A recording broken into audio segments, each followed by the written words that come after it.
بسم اللہ الرحمن الرحیم۔ السلام علیکم، welcome to my channel Urdu story centre. نئے آنے والوں سے گزارش ہے کہ ہمارے چینل کو سبسکرائب کر دیجئے اور چینل پر موجود گھنٹی کے بٹن کو پریس کر دیں تاکہ آنے والی نئی نوٹیفیکیشن سب سے پہلے آپ تک پہنچ سکیں۔ پیش خدمت ہے اردو ناول قلندر ذات کا اگلا حصہ۔ پتہ نہیں جمال، میں تم سے یہ بات کیوں کر رہا ہوں؟ میں کئی دنوں سے سوچ رہا تھا لیکن تم تھے نہیں۔ اب پتہ چلا کہ تم ادھر ہو تو میں نے تم سے یہ شیئر کرنے کا سوچ ہی لیا۔ وہ بات کرتے ہوئے الجھ رہا تھا۔ رندھاوا صاحب، آپ کھل کر کہو، کیا کہنا چاہتے ہو؟ اس طرح تو مجھے کچھ سمجھ نہیں آئے گی کہ آپ کیا کہنا چاہتے ہو۔ میں نے سکون سے کہا تو وہ کتنی دیر تک میری طرف دیکھتا رہا، پھر بولا، نہیں تمہیں پتہ ہے نا کہ میں معطل ہو گیا تھا اور مجھے شاہ زیب اور وقاص پیرزادہ نے کروایا تھا۔ تو کیا اب آپ بحال نہیں ہوئے؟ میں نے پوچھا۔ ہو گیا ہوں، لیکن ابھی تک زیر عتاب ہوں۔ ان کی رسائی اوپر تک ہے، میں ڈی ایس پی ہو سکتا ہوں اگر کوئی کام دکھا دوں تو۔ وہ اصل بات پر آ گیا۔ مثلاً کیسا کام؟ میں نے پوچھا۔ دیکھو تم میری مدد کر پاؤ گے یا نہیں، لیکن یہ بات تیرے پاس امانت ہوگی۔ اس نے اپنے طور پر تسلی چاہی تو میں نے اسے حوصلہ دیتے ہوئے کہا، آپ کہو، بلا جھجک کہو، میں تمہیں شروع سے بتاتا ہوں۔ یہ کہہ کر وہ لمحہ بھر کو رکا، پھر کہتا چلا گیا، یہ تو سبھی جانتے ہیں کہ ان جاگیرداروں اور وڈیروں کے ڈیروں پر بدمعاش، ڈاکو اور اشتہاری عام طور پر رہتے ہی ہیں۔ ہم چاہیں بھی اور ہمیں معلوم بھی ہو تو ہم انہیں نہیں پکڑ سکتے۔ میں معطل تھا، انہی دنوں کچھ خفیہ والے ادھر آئے۔ انہوں نے یہاں سے کچھ ایسے سگنل پکڑے جن کی انہیں سمجھ یہی آئی کہ یہاں اس علاقے میں ملک دشمن لوگ کام کر رہے ہیں۔ ہم یہاں ان کی کوئی مدد نہیں کر سکے اور واپس چلے گئے۔ ممکن ہے وہ تفتیش جاری رکھیں، مگر میں نے بھی اپنا کام جاری رکھا۔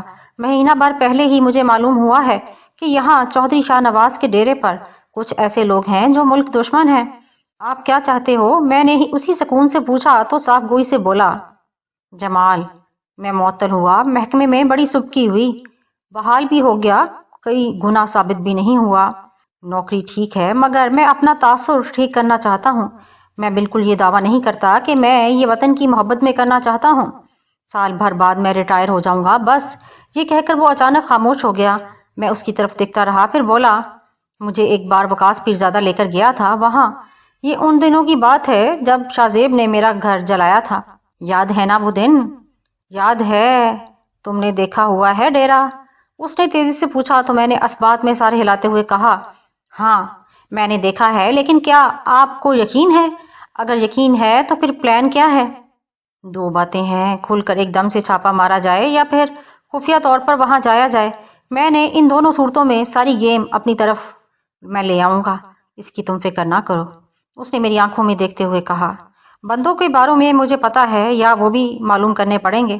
میں نے پوچھا۔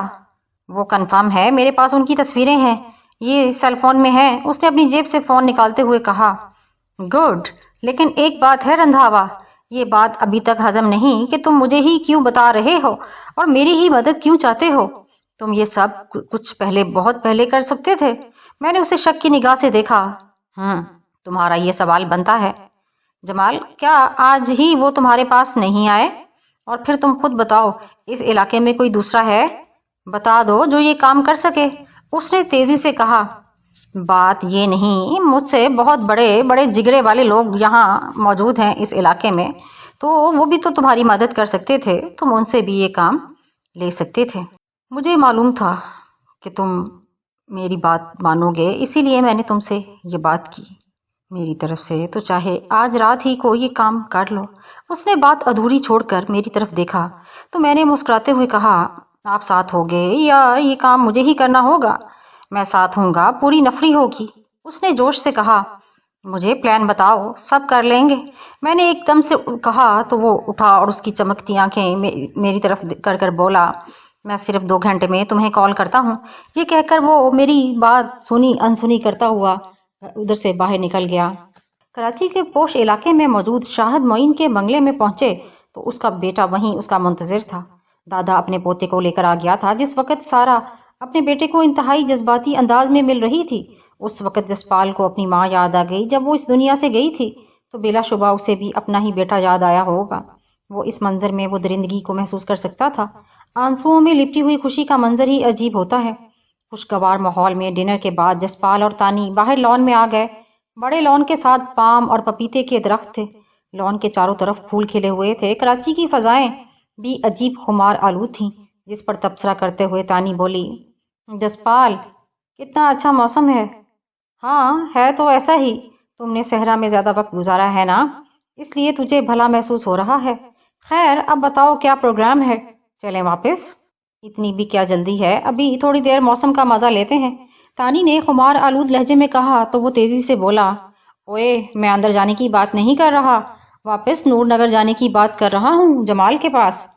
ابھی روحی سے کوئی اطلاع نہیں ہے، جیسے ہی وہ کہیں گے ہم وہاں چلے جائیں گے، تب تک تو ہمیں یہیں رہنا ہوگا۔ ویسے تمہارا کیا خیال ہے، یہ جو مہر شاہ درمیان میں پڑا ہے، کیا اسے وزیر اعلیٰ نے ہی بھیجا ہوگا یا خود ہی؟ جسپال نے جان بوجھ کر اپنی بات ادھوری چھوڑ دی۔ مجھے سرمد کا فون آیا تھا، یہ معاملہ عالمی تنظیموں کے ہتھے چڑھ چکا ہے، خاص طور پر بھارت میڈیا اسے بہت اٹھا رہا ہے، اس کے پیچھے ظاہر ہے راہ کا ہاتھ ہے، ایسا کوئی موقع وہ ہاتھ سے جانے نہیں دیتے جس سے پاکستان کو بدنام کیا جا سکے۔ اب ساری یہی چیخ ہے کہ پاکستان میں اقلیتیں محفوظ نہیں ہیں۔ یہ تو ہے، وہ دوسرے لوگوں کو بھی گمراہ کرنے کی کوشش کریں گے، جسپال نے کہا۔ یہ تو ہے نا، اب دیکھنا یہ پرسا رام جب اس کے پاس کچھ نہیں رہے گا تو وہ ویلا کرے گا کہ اس کی جان کو خطرہ ہے، یہ بھارت جائے گا، وہاں اسے بات کو لے کر خوب پروپیگنڈا کیا جائے گا۔ کسی نے سارا کی بات پر توجہ نہیں دینی کہ وہ مسلمان کیوں ہوئی، سبھی اس بات پر زور دیں گے کہ اقلیتوں کو تحفظ نہیں ہے۔ تانی نے جوش میں کہا، ادھر پاکستانی میڈیا کو چاہیے نا کہ وہ اصل بات بتائے۔ جسپال نے کہا، یہ تو دکھ کی بات ہے، یہاں کا میڈیا ابھی میچور نہیں ہوا، یہ سب وقت کے ساتھ ٹھیک ہوگا۔ تانی نے ایک طویل سانس لے کر کہا تو جسپال بولا، تمہارے خیال میں اب ہمارا یہاں کیا کام ہو سکتا ہے؟ میں اس بارے میں کچھ نہیں کہہ سکتی، ظاہر ہے جب ان کے درمیان جائیداد کی ڈیل ہو جائے گی تو ہم جا سکیں گے۔ تانی نے اپنا خیال ظاہر کیا تو جسپال سر ہلا کر رہ گیا، اس کے خیال میں بھی یہی تھا کہ ابھی خطرہ ٹلا نہیں، سارا مسئلہ تو جائیداد کی وجہ ہی سے تھا۔ وہ چہل قدمی کرتے ہوئے لان کے ایک سرے سے دوسرے سرے تک چلے گئے تھے، دونوں میں خاموشی چھائی ہوئی تھی۔ اچانک جسپال نے کہا، تانی اس طرح تو سارا اب بھی خطرے میں ہے، جب تک یہی تو میں سمجھانے کی کوشش کر رہی ہوں، وہ لوگ اسے اب بھی نشانہ بنا سکتے ہیں، اس کے مرنے سے پرسا رام کو بہت فائدہ ہوگا، جائیداد تو اس کے ہاتھ میں ہی ہے، وہ اپنی ہندو برادری میں بھی سرخرو ہو جائے گا، ظاہر ہے اسے کچھ نادیدہ قوتوں کی حمایت بھی مل گئی ہے۔ تانیہ نے اسے سمجھاتے ہوئے کہا تو وہ ایک دم سے چوکس ہو گیا۔ تانی اس کا مطلب ہے وہ یہاں پر یا کہیں بھی سارا پر حملہ ضرور کریں؟ جسپال نے کہا تو تانی گہری سنجیدگی سے بولی، اس سے پہلے ہم پر ہوگا حملہ، تو پھر ہمیں اپنا بندوبست کر لینا چاہیے، جسپال نے کہا تو تانی نے آنکھوں سے اپنی آمادگی کا اظہار کر دیا۔ اسی وقت وہ دونوں چلتے ہوئے گیٹ تک گئے اور وہاں کی سیکیورٹی کو اپنے حساب سے جانچنے لگے۔ رات کا پچھلا پہر تھا، تانی اور جسپال بنگلے کی چھت پر تھے، چاند مغرب میں ڈوب چکا تھا، لیکن آبادی میں موجود لائٹنگ کے باعث دھیمی دھیمی روشنی ہر طرف پھیلی ہوئی تھی۔ وہ دونوں پوری طرح چوکس تھے، ہر طرف اندھیرا پھیلا ہوا تھا اور میں اور افضل رندھاوا دونوں ایک جیپ میں وہاں پہنچے تھے، جہاں سے چودھری شاہ نواز کا ڈیرا کچھ دور تھا، لیکن وہاں پر روشن بتیاں دکھائی دے رہی تھیں۔ چاند مغرب میں ڈوب چکا تھا۔ میں اگرچہ ایک بار وہاں سے ہو کر آیا تھا، لیکن مجھے پوری طرح اس ڈیرے کے بارے میں معلوم نہیں تھا کہ وہ اندر سے کیسا ہے۔ میں نے چھاکے کو نور نگر ہی میں رہنے دیا کہ کسی بھی ہنگامی صورت میں وہ سونی اور اماں کا خیال رکھے۔ افضل رندھاوا کے لوگ پہلے ہی وہاں پہنچ چکے تھے۔ ہم دونوں جیپ روک کر اندھیرے میں گھور رہے تھے۔ چند لمحوں بعد ایک لمبے قد والا نوجوان ہمارے قریب آیا اور آتے ہی بولا، سر وہ دونوں موجود ہیں، یہ کنفرم ہے، لیکن کہاں ہیں یہ معلوم نہیں ہو سکا تھا۔ وہ تو وہیں ڈیرے پر ہیں۔ میں نے پوچھا تو دھیمے لہجے میں بولا، یہ کنفرم ہے، اس نے کہا اور اپنے لوگوں کے بارے میں بتانے لگا کہ وہ کہاں پر ہیں اور کس طرح ہم تک پہنچ سکتے ہیں۔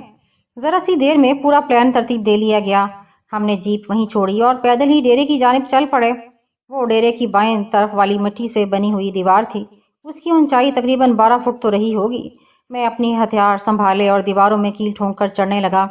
رندھاوا بھی میرے پیچھے پیچھے آنے لگا۔ چند منٹ بعد ہم دیوار پر چڑھ چکے تھے۔ اندر صحن میں ٹیوب لائٹ کی روشنی پھیلی ہوئی تھی، جس سے گیٹ کے پاس مجھے کوئی بندہ دکھائی نہیں دیا۔ ممکن ہے گیٹ کے پاس جو کمرہ بنا ہوا تھا اس میں کچھ لوگ موجود ہوں۔ رندھاوے کو اشارہ کر کے میں اندر کی طرف اتر گیا۔ وہ میرے کور پر تھا، کسی بھی حملے سے پہلے مجھے فرار کا راستہ بنانا تھا۔ میں تیزی سے گیٹ کے پاس کمرے کے باہر پہنچ گیا۔ اندر روشنی تھی۔ میں نے پورے دھیان سے اندر سے کسی کی موجودگی کا احساس کیا۔ مجھے یوں لگا جیسے اندر کوئی ہے۔ میں نے گیٹ پر دیکھا، وہاں ایک بڑا تالا لگا ہوا تھا۔ میں اچانک ہی کمرے میں داخل ہو گیا۔ وہاں ایک بندہ چارپائی پر پڑا ہوا تھا۔ مجھے اپنے سامنے دیکھ کر ایک دم سے اٹھ گیا۔ اس سے پہلے کہ وہ اپنی گن اٹھاتا میں نے اس پر چھلانگ لگا دی۔ میں ہاتھ میں پکڑی ہوئی گن اس کے سر پر ماری، جس کے باعث وہ اٹھ ہی نہیں سکا۔ وہ بے ہوش ہو گیا تھا۔ میں اسے وہیں پڑا رہنے دیا اور تیزی سے چابیاں اٹھائیں جو اس کے سرہانے پڑی ہوئی تھیں۔ میں محتاط انداز میں باہر نکلا۔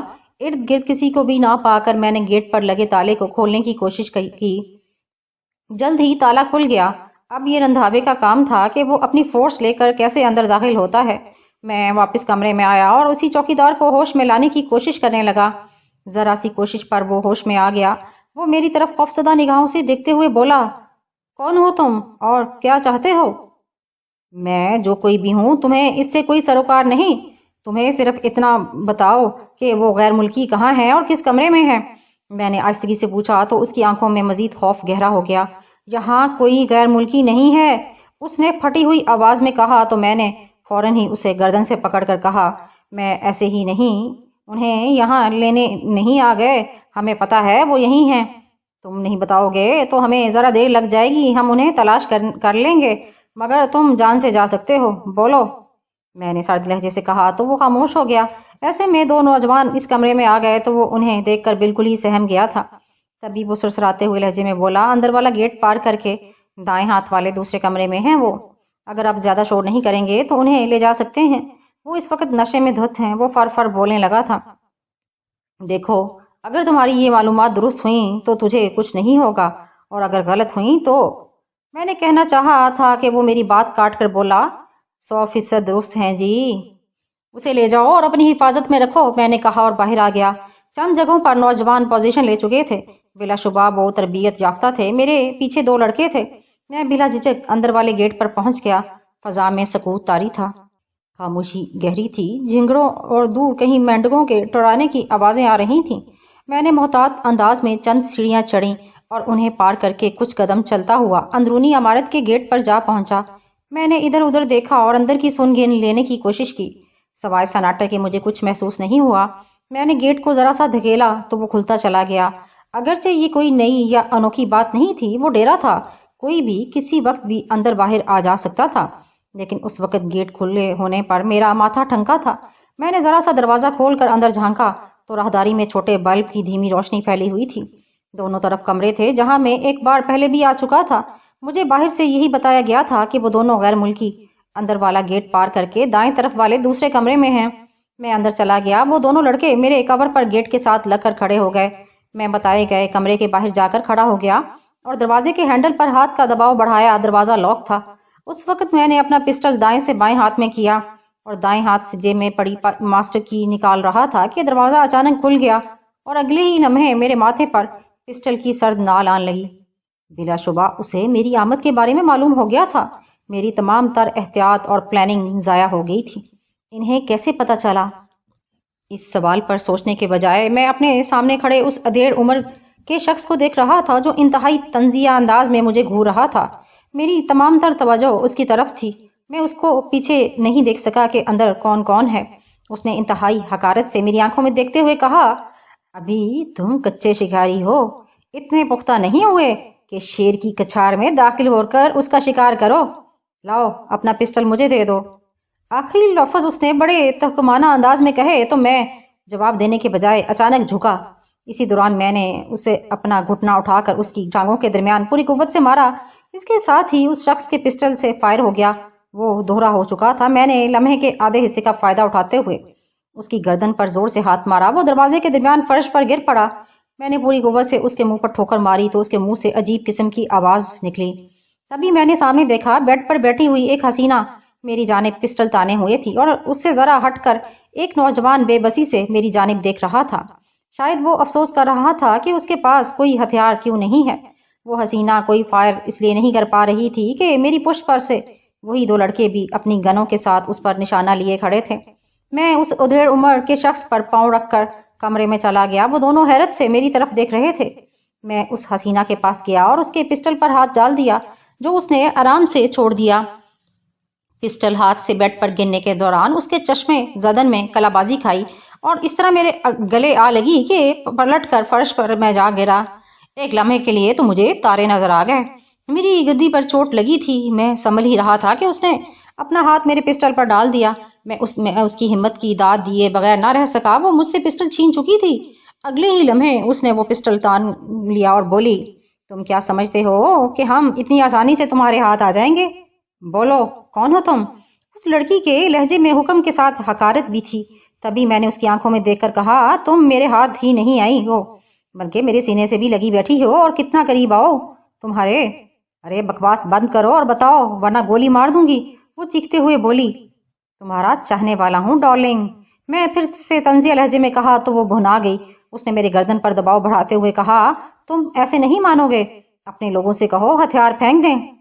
وہ تو ہتھیار نہیں پھینکیں گے، تم چاہو تو کوشش کر لو، میں نے ہنستے ہوئے کہا تو اس نے میری بات سن کر یوں میری طرف دیکھا جیسے وہ کوئی اور فیصلہ کر چکی ہو۔ تبھی اس نے مڑ کر اس نوجوان سے انتہائی غصے میں کہا، اوئے بغیرت، آگے بڑھ اور اسے باندھ، میں دیکھتی ہوں کہ یہ کیسے فائر کرتے ہیں۔ اس سے پہلے کہ وہ نوجوان آگے بڑھتا، وہ ادھیڑ عمر شخص اچانک اٹھا اور دائیں جانب کھڑے لڑکے سے گن چھین لینے کی کوشش کی۔ ممکن ہے اس کی یہ کوشش کامیاب ہو جاتی اگر بائیں جانے والا لڑکا الرٹ نہ ہوتا۔ اس نے گن اس کے سر پر ماری تو وہ پھر سے فرش پر جا پڑا۔ اس دوران لڑکی کی توجہ اس طرف ہوئی جس کا میں نے بھرپور فائدہ اٹھاتے ہوئے اسے زور سے اوپر اچھالا اور پوری قوت سے کوہنی اس کے سینے پر ماری۔ وہ دوہری ہوتی چلی گئی۔ اس صورتحال کو دیکھ کر اس نوجوان نے اپنے ہاتھ سر پر رکھ لیے، جس کا مطلب تھا کہ وہ اپنے آپ کو ہمارے حوالے کر چکا ہے۔ دونوں لڑکوں نے انہیں باندھنے کی بجائے باہر کی جانب مخصوص آواز دی۔ اگلے چند لمحوں میں باہر سے کئی سارے لوگ آ گئے۔ انہوں نے آتے ہی ان سب کو باندھ لیا۔ لڑکی کی آنکھوں میں انتہائی نفرت تھی، وہ بندھی ہوئی عجیب سی لگ رہی تھی۔ پہلی بار میں نے اسے غور سے دیکھا، وہ تیکھے نقوش والی چھریرے بدن والی، اس کے گیسو کافی لمبے اور گھنے تھے، اس کی سیاہ آنکھیں بہت گہری تھیں۔ چلو اب نکلو، رندھاوا بولا، جو نہ جانے کب وہاں آ گیا تھا۔ تبھی میں نے ادھر ادھر دیکھتے ہوئے کہا، ابھی میں یہ دیکھنا چاہتا ہوں کہ انہیں ہماری آمد سے پہلے کیسے خبر ہو چکی تھی۔ انہیں پہلے پتا تھا؟ وہ حیرت سے یوں بولا جیسے اسے یقین نہ آ رہا ہو۔ میں نے سر ہلاتے ہوئے اس کی طرف دیکھا اور کہا، ہاں مجھے یقین ہے کہ یہاں کیمرے لگے ہیں اور انہیں بہت جدید۔ ارے تم سوچ بھی نہیں سکتے یہاں پر کیا کچھ ہے، پھر بھی میں تمہاری ہمت کی داد دیتی ہوں کہ تم نے ہمیں باندھ لیا۔ خیر کب تک؟ بس تم یہ جان لو کہ یہ تمہاری یہ حرکت تمہیں بہت مہنگی پڑنے والی ہے، اس لڑکی نے حقارت سے کہا تو مجھے اس کا لہجہ انتہائی برا لگا۔ اس سے پہلے کہ میں اس کا منہ توڑ دیتا، رندھاوے نے جوش سے کہا، اوئے اگر کیمروں والی بات ہے تو بس پھر جلدی نکل، انہیں لے جا، باقی میں دیکھتا ہوں۔ اب یہ ڈیرا ہمارے قبضے میں ہے، تم نکلو، اس کی بات منہ میں نہ آؤ۔ رندھاوے نے بہت معقول ہی بات کی تھی، اس لیے میں نے وہاں کی تلاشی لینے کے بجائے انہیں اٹھانے کا اشارہ کیا اور تیزی سے باہر نکلتا چلا گیا۔ باہر وہ مل جگی روشنی تھی، ان تینوں کو اندرونی کمروں سے باہر تک لانے میں چند منٹ لگے۔ چوکیدار ایک دوسری گاڑی میں پڑا تھا، اسی وقت ہماری گاڑی آ گئی، انہیں اس میں پھینکا اور ہم ڈیرے سے نکلتے چلے گئے۔ باقی سب نہ جانے کس طرف نکل گئے تھے۔ تقریباً گھنٹے بھر بعد میں انہیں لے کر اپنے ڈیرے پر تھا، چاکا وہی میرا انتظار کر رہا تھا۔ وہ تینوں فرش پر بندھے ہوئے پڑے تھے، میں ان کے پاس جا کر بیٹھ گیا۔ وہ تینوں بے ہوش تھے۔ میں نے اس ادھیڑ عمر شخص کو بالوں سے پکڑا اور سرد سے لہجے میں پوچھا، بتاؤ کیا نام ہے تمہارا اور کہاں سے آئے ہو؟ میرا نام اجمل ہے جی، اور میں لاہور کے قریب رہتا ہوں اور وہاں سے ہی آیا ہوں، اس نے بڑے سکون سے کہا۔ تو میں نے اسے جھٹکا دیتے ہوئے پوچھا، اصل نام اور جگہ بتا، یہ جان لے کہ اگر تم نہیں بتائے گا تو تمہارا ریشہ ریشہ بتائے گا۔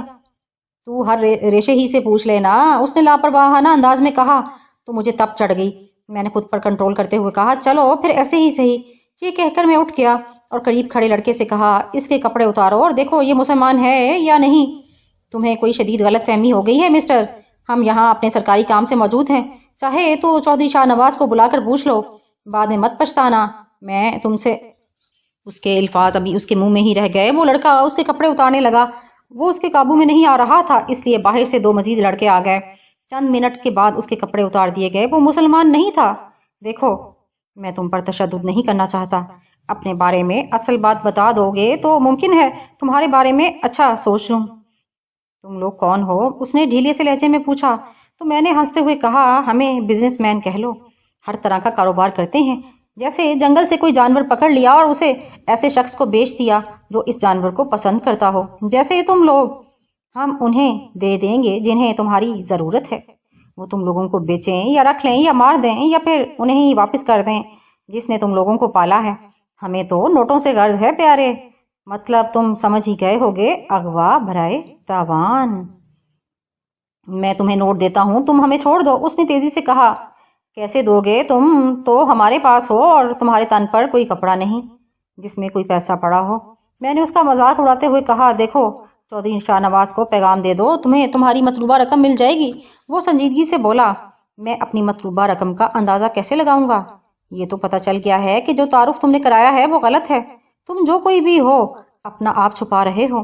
مجھے اس سے غرض نہیں کہ تم کون ہو، کیا کرتے ہو، خیر نہ بتاؤ، میں اس لڑکی پر ٹرائی کر کے دیکھ لیتا ہوں۔ تم چاہتے کیا ہو؟ لڑکی نے پوچھا۔ میں تو نوٹ چاہتا ہوں، نوٹ، میں نے کسی لالچی بندے کی طرح کہا تو وہ بولا، کہا تو ہے کہ چودھری شاہ نواز سے رابطہ نہیں، ہمارا طریقہ کار کچھ الگ ہے، اور وہ یہ ہے کہ تم تینوں میں سے ایک بندے کو چھوڑ دیا جائے گا، وہی ہمارا پیغام دے گا اور رقم پہنچائے گا جہاں ہم کہیں گے۔ ہم فون وغیرہ کے چکر میں نہیں پڑتے کہ وہ ٹریس ہو جاتا ہے۔ خیر تم لوگوں کی قیمت کا اندازہ لگانا ہے، اپنے بارے بتاتے ہو یا کروں اس حسینہ سے بات؟ یہ کہتے ہوئے میں نے اس کے چکنے گالوں پر کسی شہدے کی مانند ہاتھ پھیرا تو اس نے نفرت سے اپنا منہ دوسری طرف پھیر لیا۔ میں نے کہا نا کہ چودھری، اس نے کہا تو میں نے پوری قوت سے ایک تھپڑ اس کے منہ پر دے مارا اور سخت لہجے میں کہا، لگتا ہے کہ تم ایسے نہیں مانو گے۔ یہ کہہ کر میں نے اپنی پنڈلی سے بندھا ہوا خنجر نکالا اور اس کے سینے پر کراس کا نشان بنا دیا۔ نوک اتنی گہری نہیں رکھی تھی لیکن پھر بھی خون تیزی سے نکلنے لگا۔ وہ ایک دم سے بلبلاتے ہوئے چیخ اٹھا، کمرہ اس کی دھاڑوں سے گونج گیا۔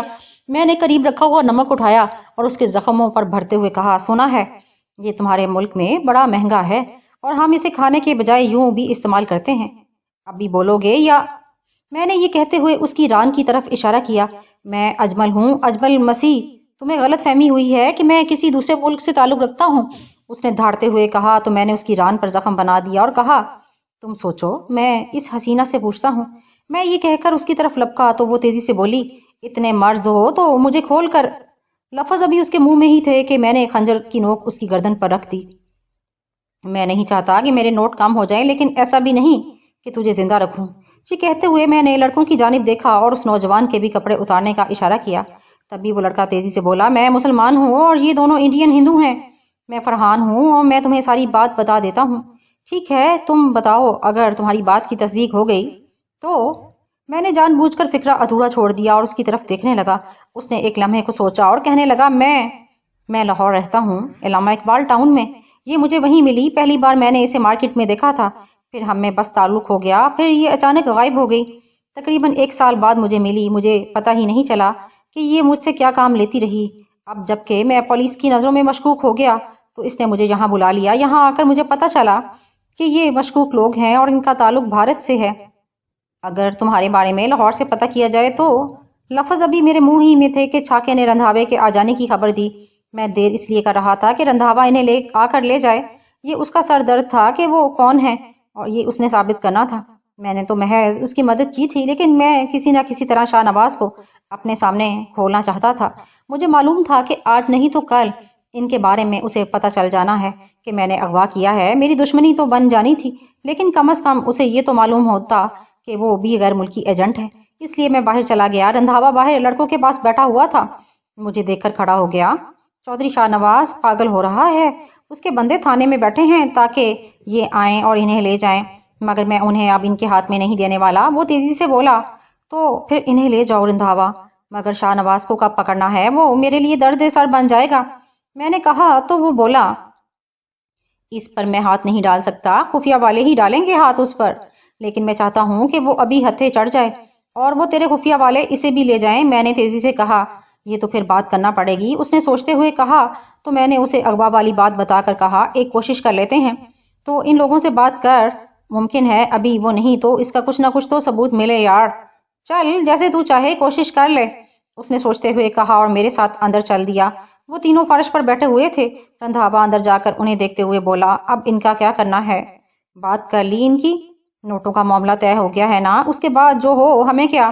میں نے کہا تو وہ سمجھ گیا، اس لیے جوش سے خوش ہوتے ہوئے بولا، اصل میں ان کی رقم بڑی تگڑی ملی ہے، یہ بڑے اہم لوگ ہیں، بھارت کی تنظیم را کے ایجنٹ ہیں، یہ فرحان تو پاکستانی ہے اور اس لڑکی کے ہاتھوں استعمال ہوا ہے.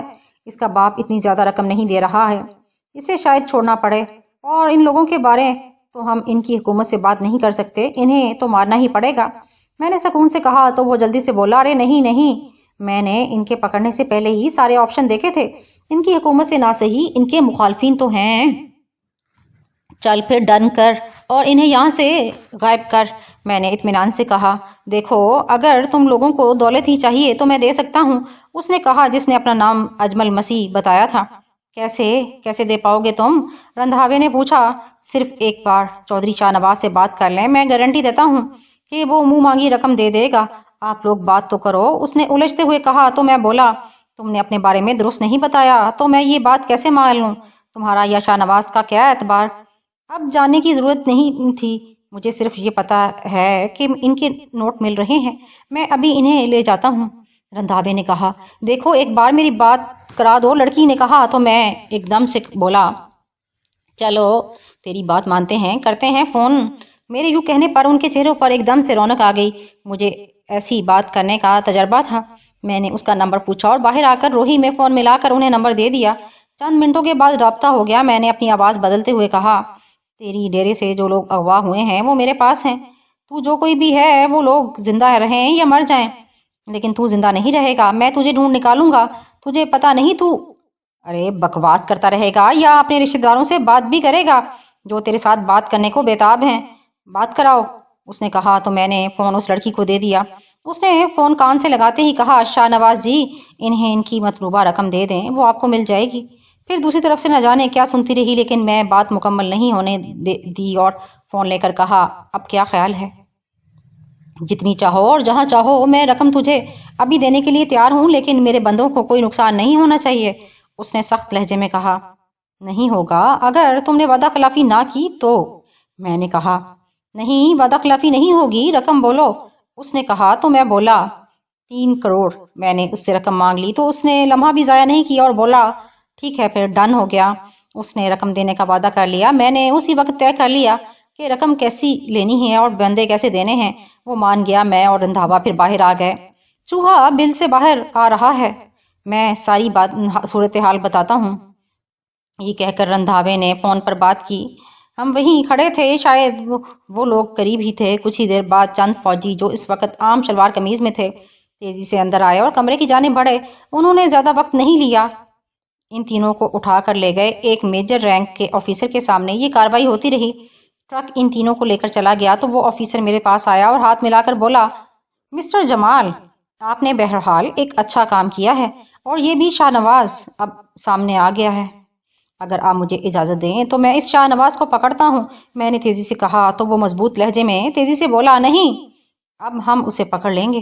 ٹھیک ہے، جیسے آپ کی مرضی. میں نے کندھے اچکا کر کہا تو اسی انداز میں بولا، میں مانتا ہوں کہ ہمارے ڈپارٹمنٹ کے لوگوں نے انہیں ٹریس تو کر لیا تھا لیکن تلاش نہیں کر پائے.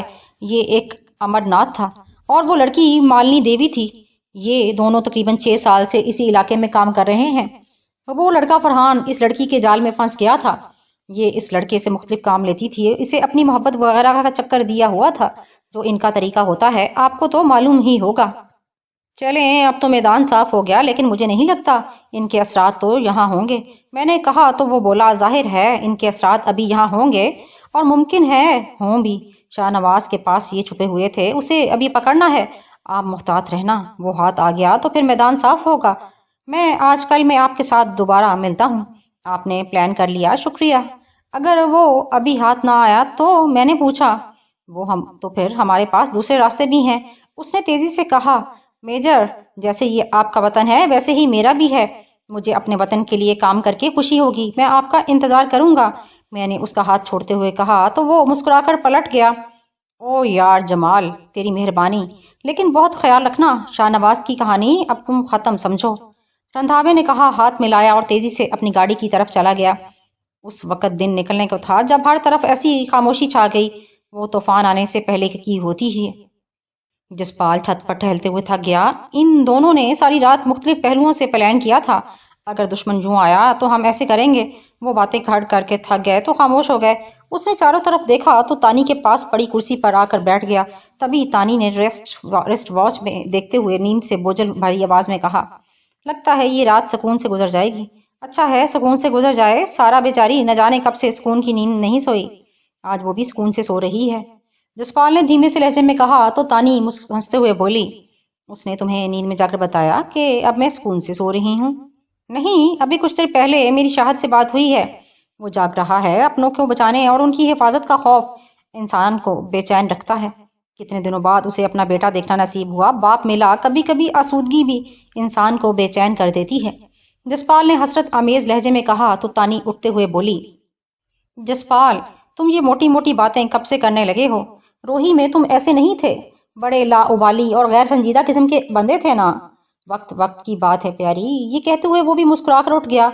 दोनों फिर से टहलने लगे। अचानक तानी की निगाह मल जगे अंधेरे में उन कारों पर जम गई जो उनके बंगले से जरा फासले पर एकदम से रुक गई थीं। इनमें से काफी सारे लोग बाहर निकल आए थे। उसने जसपाल की जानिब देखा और वो भी उसी तरफ ही देख रहा था। फौरन शाहद को फोन करके बता दो। उसने जल्दी से अपनी जेब से फोन निकाला और बटन पुश करने लगा और शाहद को फोन कर दिया। शाहद जानता था कि इस वक्त उसे क्या करना है। वो 4 कारें थीं जिनमें से लगभग 15-16 आदमी निकल आए थे।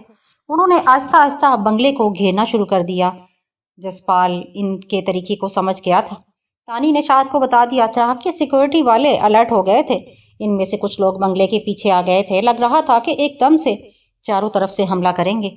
ये बहुत खतरनाक सूरत हाल थी। वो 2 तरफ से तो मुकाबला कर सकते थे, चारों तरफ से नहीं। इनमें से अगर चंद बंदे भी अंदर दाखिल होने में कामयाब हो गए तो शायद उनका मुकाबला नहीं कर पाएगा और सुकून से सोई हुई सारा के साथ न जाने क्या हो। ये सोचते हुए जसपाल एकदम से बेचैन हो गया। उसके बदन में सनसनी फैल गई थी। बाहर से हुए हमलावर उन्हें हार पहनाने तो नहीं आए। जो भी उनके रास्ते में आता उसे जान से मार देना ही इनका मकसद था। तानी भागकर बंगले के पिछवाड़ देख रही थी। वो लोग तेजी से फैलकर बाहर खड़े थे। तानी बेआवाज कदमों से भागती हुई वापस आई और सूरत हाल बताकर बोली, सिक्योरिटी वाले महज 4 लोग हैं या 5, और वो भी गेट पर। अब क्या किया जाए?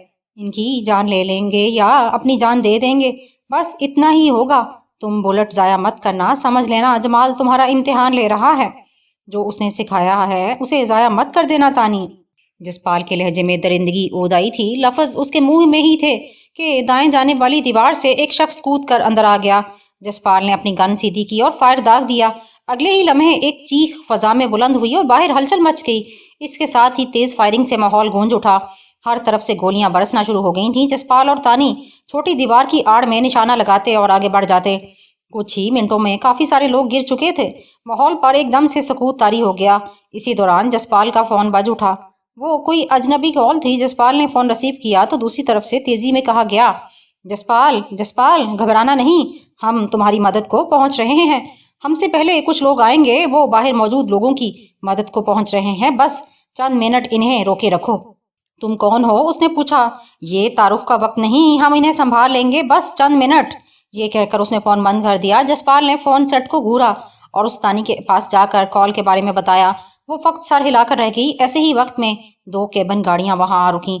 इनमें से तेजी के साथ चंद लोग निकले और एकदम से चारों जानिब भाग उठे। जसपाल ने एक को निशाना बना लिया। वो सड़क पर गिरा।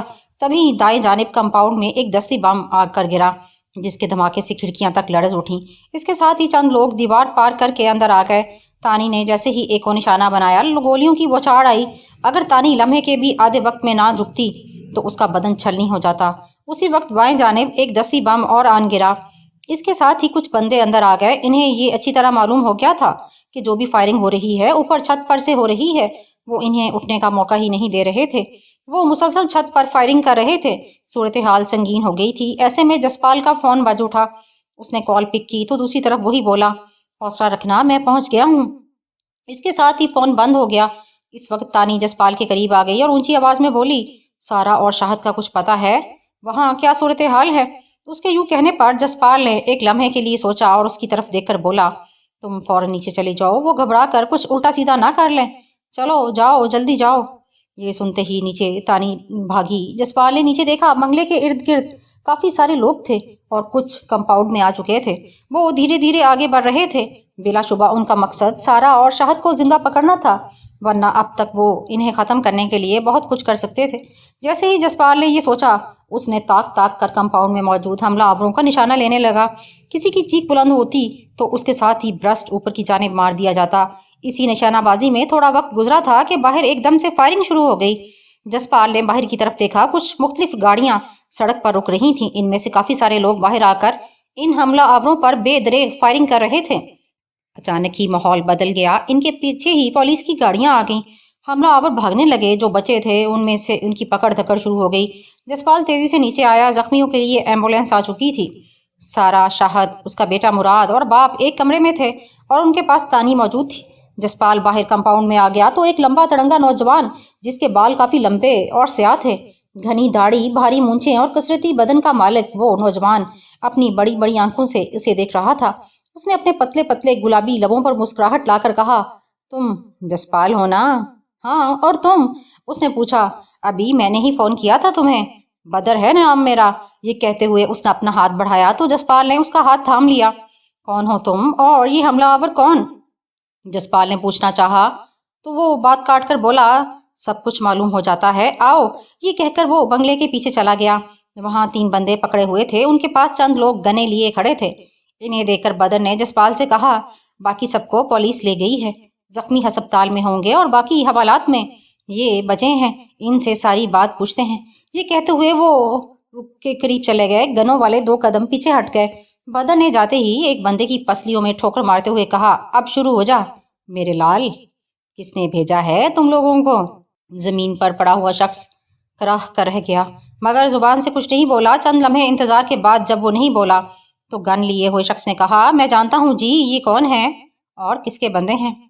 क्या ये नहीं बताएगा? बदर ने पूछा। इसे कुछ देर लगेगी, गन वाले शख्स ने हंसते हुए कहा। तो बदर ने कहा, कौन हैं ये लोग? ये असगर डकैत के लोग हैं और मेहर शाह के लिए काम करते हैं। ये सुनकर बदर ने जमीन पर पड़े एक बंदे को उठाकर पूछा, क्यों भाई, ये दुरुस्त कह रहा है या गलत इत्तला दे रहा है? उसने मुस्कुराते हुए कहा। तो वो भी खामोश रहा। बदर चंद लम्हे उसे देखता रहा। फिर एकदम से उसने उस बंदे को उठाया, उसे फजा में उछाला। वो ऊपर से जैसे ही नीचे आया, बदर ने अपना घुटना आगे कर दिया। उसकी कमर घुटने पर आकर लगी। कड़क की आवाज आई और उसकी रीढ़ की हड्डी टूट गई। उसकी करबनाक कराह बुलंद हुई। इसके साथ ही वो बेदम होकर घूमा और जमीन पर जा पड़ा। फौरी तौर पर यह अंदाजा नहीं हो पाया कि वो मर गया या फकत बेहोश हुआ था। बदर ने उसकी तरफ निगाहें घुमाकर तीसरे की जानिब देखा तो तेजी से बोला, हाँ, हम असगर डकैत के लिए काम करते हैं और उसका सरपरस्त मेहर शाह है। अब चाहो तो मुझे गोली मार दो। मुझे जानते हो? बदर ने उसकी बात नजरअंदाज करते हुए उसी की तरफ देखकर पूछा। नहीं, मगर एक ही बंदा असगर डकैत का सामना कर सकता है और वो बदर चांडियो है। क्या तुम वही हो? उसने गौर से बदर की जानिब देखकर पूछा। हाँ, जाओ, अब भाग जाओ। असगर से कहना कि अगर वो मर्द है ना तो मेरा सामना करे और मेहर शाह से कह दे कि अब उसके दिन गिने जा चुके। इन दोनों की लाशें भी मेरे पैगाम के साथ ले जा। ये कहकर उसने अपना पिस्टल निकाला। 2 फायर जमीन में पड़े हुए बंदों पर मार दिए। फिर जसपाल की जानिब देकर बोला, आ जरा अंदर आकर हाल मालूम करें। और वो दोनों तेजी से अंदर गए तो सभी ड्राइंग रूम में जमा हो चुके थे। उन्हें देखकर शाहिद सरसराते हुए अंदाज में बोला, मैं सोच भी नहीं सकता था कि मुझे ऐसा भयानक मंजर देखने को मिलेगा। अगर आप सब हमारी मदद ना करते तो अब तक तो हमारी लाशें। ये कहकर वो झरझरी लेकर खामोश हो गया। इस पर बदर ने उसे गौर से देखा और गोया हुआ, ये तो अब होना है शाहद जी। ये उस वक्त तक चलेगा जब तक हम ना मर जाएं या फिर वो मेहर शाह और पुरसाराम को ना मार दें। ये बहुत मुश्किल नहीं हो जाएगा? उसने खौफसदा होते हुए पूछा। है तो सही, लेकिन नामुमकिन नहीं है। इन लोगों को मारना थोड़ी सी मेहनत करना होगी। बदर ने कहा तो तानी बोली, कैसे होगा ये सब? देखो, हम इस वक्त ऐसी कोई बात नहीं करेंगे। ये कहकर बदर ने मुराद और उसकी तरफ देखकर कहा, बुजुर्गों, आप उसे साथ ले जाकर सो जाएं, कौन से सुकून से सोएं, हम हैं इधर। वो समझ गया और मुराद को लेकर अंदर की जानिब बढ़ गया तो जसपाल बोला, असल में अब 2 ही रास्ते हैं, इनमें से एक को चुनना होगा। एक ये कि हम अपने आप को दुश्मनों से बचाते रहें और दूसरा दुश्मनों ही को मारकर सुकून से जिंदगी गुजारें। तुम ठीक कहते हो जसपाल, लेकिन सबसे बड़ा मसला एक है। एक हमारी तवज्जो 2 तरफ होगी। एक तरफ हम इन्हें बचाएंगे और दूसरी तरफ दुश्मनों पर वार करेंगे। तुम्हारे कहने का मतलब है पहले इन्हें कोई महफूज ठिकाना दिया जाए, फिर? जसपाल ने अपनी बात अधूरी छोड़ी तो तानी ने कहा, बिल्कुल, बदर ठीक कह रहा है। सोचने वाली बात ये कि वो महफूज ठिकाना कौन सा हो सकता है, वो भी देख लेते हैं, लेकिन पहले शाद से तो पूछ लें। बदर ने कहा तो वो तेजी से बोला, जो आप मुनासिब समझें। तो ठीक है, सोचते हैं कि तुम लोगों के साथ के लिए क्या किया जाए। जसपाल ने कहा और तानी की तरफ देखा। वो समझ गई कि उसे क्या करना है। सुबह का उजाला फैल गया था जब मैं छाके के साथ घर आ गया। उसने मुझे घर के दरवाजे पर उतारा और खुद अपने घर की जानिब चला गया। जब तक मैं फ्रेश होकर अपने कमरे में आया, सोहनी नाश्ता लेकर बैठी हुई थी। पता है अम्मा क्या कह रही थी अभी मुझसे? क्या कह रही थी? मैंने बेड पर बैठते हुए पूछा तो वो तुके हुए लहजे में बोली। वो कह रही थी कि अब जमाल को सुकून से रहना चाहिए, इधर उधर की फजूल हरकतों से बाज आ जाए और कोई ढंग का काम करे। वैसे अम्मा हैं कहाँ? मैंने जानबूझकर पूछा तो बोली खाला सुगरा के घर गई हैं। मैंने तुमसे कुछ पूछा है? अच्छा अभी ये सब हो जाएगा? मैंने निवाला मुंह में रखते हुए पूछा तो वो तेजी से बोली अपना घर बसाओ, अपनी बीवी और बच्चों के साथ रहो जैसे सब करते हैं, और ये अम्मा की भी ख्वाहिश है। अच्छा ठीक है, सोचूंगा, मैंने हौले से कहा तो तेज लहजे में बोली अभी सोचोगे? मतलब अभी तक तुमने इस बारे में सोचा ही नहीं? तुम्हें कुछ एहसास है कि नहीं? अरे तुम चाय तो बनाकर ही नहीं लाई, इसका एहसास है तुम्हें? जाओ लेकर आओ, फिर बताता हूँ। मैंने उसकी बात सुनी अनसुनी करते हुए कहा तो गुस्से में उठकर बाहर चले गई। जब तक मैंने सुकून से नाश्ता नहीं कर लिया तब तक वो वापस नहीं आई। फिर जब आई तो चाय तबाई पर रखकर पलटने लगी तो मैंने उसे कलाई से पकड़ लिया। वो रुक गई तो मैं एक हल्का सा झटका दिया।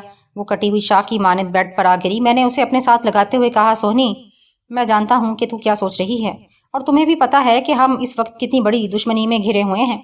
ऐसे वक्त में घर बसाना और अपनी बीवी और घर की देखभाल करना कितना मुश्किल है। ये घर, बीवी और बच्चे ये कमजोरी बन जाते हैं। मैं और कुछ नहीं चाहती, बस तुम्हारा नाम चाहती हूँ। मुझे कोई ख्वाहिश बिल्कुल नहीं है। वो भीगे हुए लहजे में बोली तो मैंने उसके बाल सहलाते हुए पूछा, क्या तुम ये समझती हो कि हमारी दुश्मनी खत्म हो गई है? नहीं, लेकिन कब तक? ये कब तक चलेगी? मैं उकता गई हूँ। मैं कहती हूँ ये सब जमीन जायदाद उनके मुंह पर मारो और यहाँ से किसी गुमनाम जगह पर जाकर रहते हैं। वो मुझसे अलग होकर तमतमाते हुए चेहरे के साथ बोली तो मैंने समझाते हुए कहा, तुम क्या समझती हो वहाँ जालिम लोग नहीं होंगे? ये मुआशरा अपना दुश्मन आप ही बना हुआ है। मैंने तुमसे कहा नहीं कि ये दुनिया एक जंगल है और मैं इसमें फकत ताकत की हुकूमत है। मैं नहीं जानती किसी फलसफे को और ना दुनिया को। मैं बस तुझे चाहती हूँ। वो लापरवाही से बोली तो फिर बस चाहती रह, समझो यही तेरा नसीब है। मैंने हंसते हुए कहा तो वो गुस्से में उठकर बाहर चले गई। मैं नाश्ता कर चुका तो बाहर नीम के दरख्त के नीचे अकेली बैठी हुई थी। मैं उसके पास जाकर ही उसी के साथ चारपाई पर बैठ गया तो वो मुझसे सिमट गई। फिर लम्हे भर के बाद बोली, जमाल, ये जराइम की दुनिया दलदल है, तुम इसमें धंसते चले जाओगे, वापसी का कोई रास्ता नहीं मिलेगा तुम्हें। फिर मुझे अफसोस हुआ है सोहनी, तुम मुझे मुजरिम समझती हो। मैं तो उस राह पर चल निकला हूँ जिस पर मेरे दुश्मनों ने मुझे डाल दिया। अब तो सिर्फ जिंदगी और मौत की जंग है और तुम चाहती हो कि मैं ये जंग हार जाऊं। चलो मैं नहीं उठाता हथियार, फिर अगर किसी ने मुझे मार दिया या अपाहज कर दिया तो इसकी जिम्मेदार तुम होगी। मैं जज्बाती होकर कहा तो तेजी से बोली, यही तो मैं कह रही हूँ कि ये खुद पर मसल्लत की हुई जंग को तुम खुद ही खत्म करोगे। उसने धीमे हुए से लहजे में कहा तो मैं कोई बात किए बिना उठ गया। वो जिस जिंदगी की बात कर रही थी वो शायद अब मेरे मुकद्दर में नहीं थी।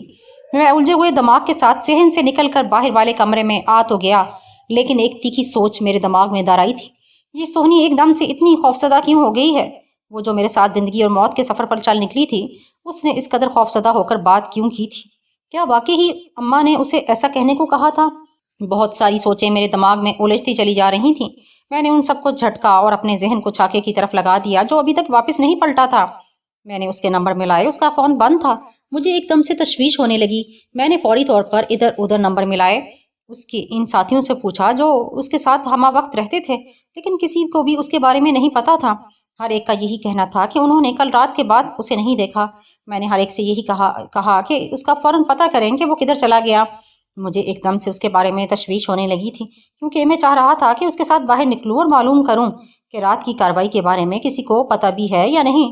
लेकिन छाके का कहीं दूर दूर तक पता नहीं था। इसी वजह से मुझे याद ही नहीं रहा कि शाहनवाज का क्या बना। कुछ देर बाद मुझे याद आया तो मैंने रंधावे को फोन किया। उसने मेरी कॉल काट दी।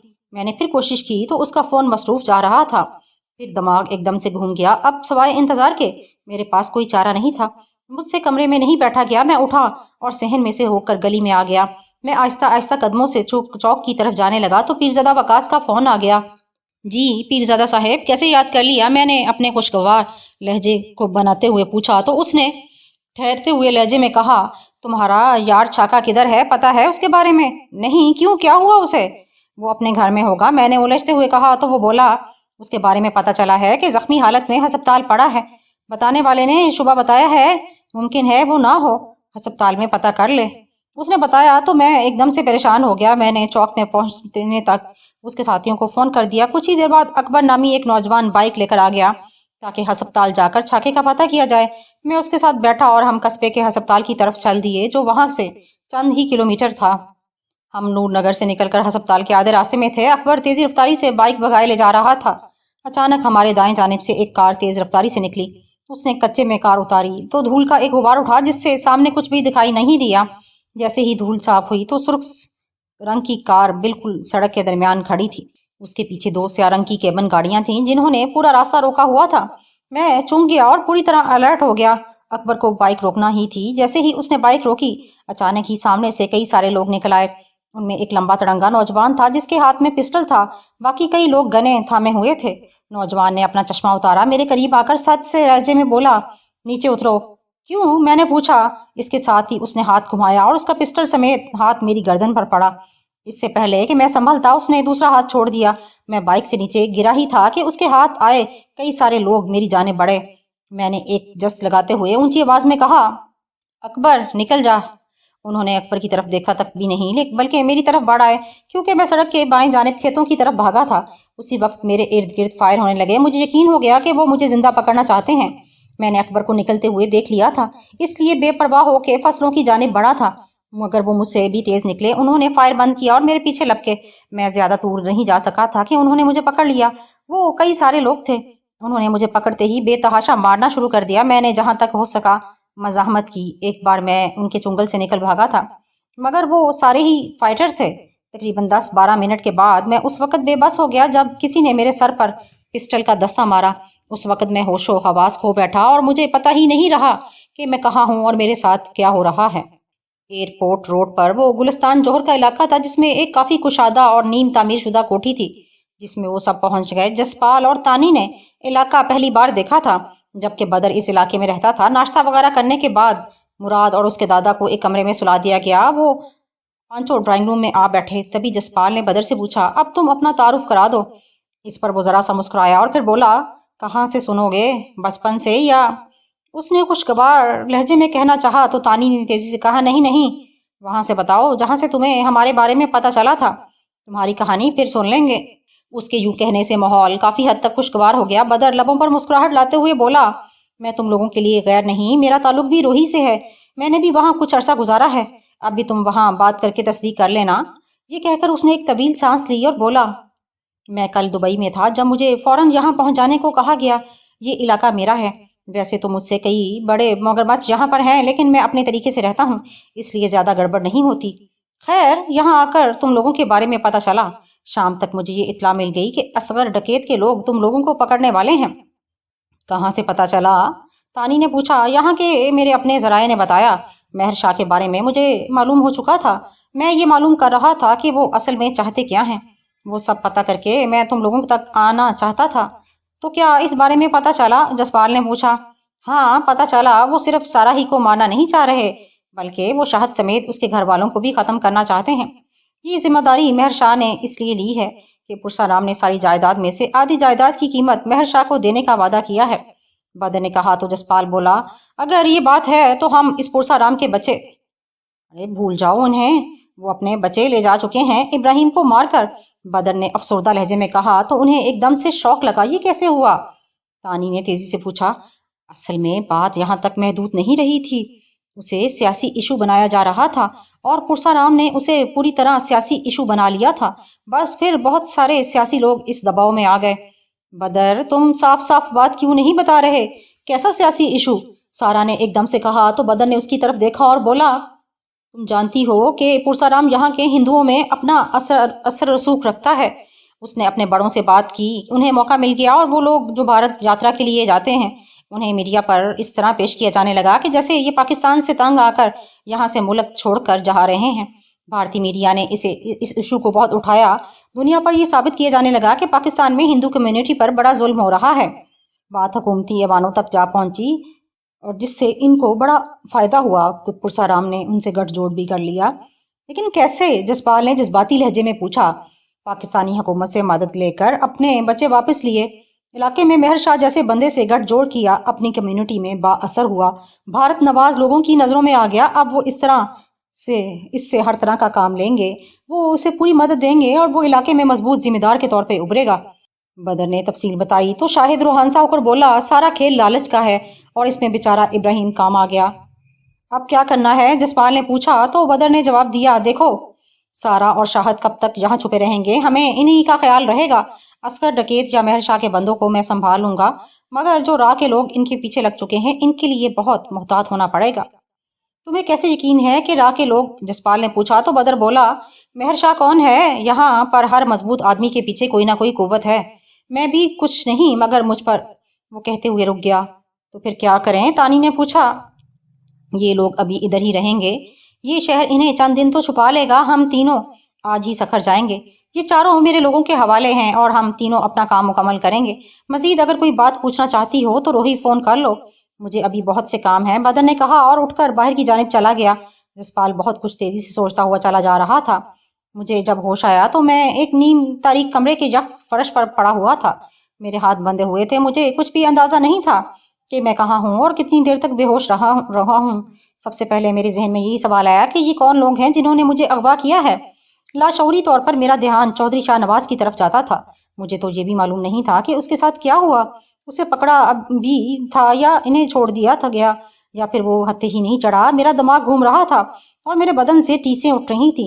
मैंने अपने सर में खून की चिपचिहाहट महसूस की। मैं यही सोच रहा था कि दरवाजे की चिड़चिड़ाहट के साथ ही रोशनी भी उमड़ आई। उसके बाद चंद लोग अंदर आ गए। उनमें वो नौजवान भी था जिसने मुझ पर पहली बार हमला किया था। उसने मेरी तरफ इशारा करके कहा, तुझे होश आ गया? ये कहकर वो मेरे पास फर्श पर बैठा और मेरे बाल जोर से पकड़कर बोला, तेरे बारे सुना तू बहुत था, मगर तू एक हकीर चूहे की तरह मेरे काबू में आ गया। मैं चाहता तो वहीं एक गोली तेरे पार कर देता, लेकिन अभी तेरे अंदर से बहुत कुछ निकालना चाहता हूँ। अगर तुझे भौंकने पर मजबूर ना किया तो मेरे यहाँ आने का मकसद ही खत्म हो जाता। कौन हो तुम और क्या चाहते हो?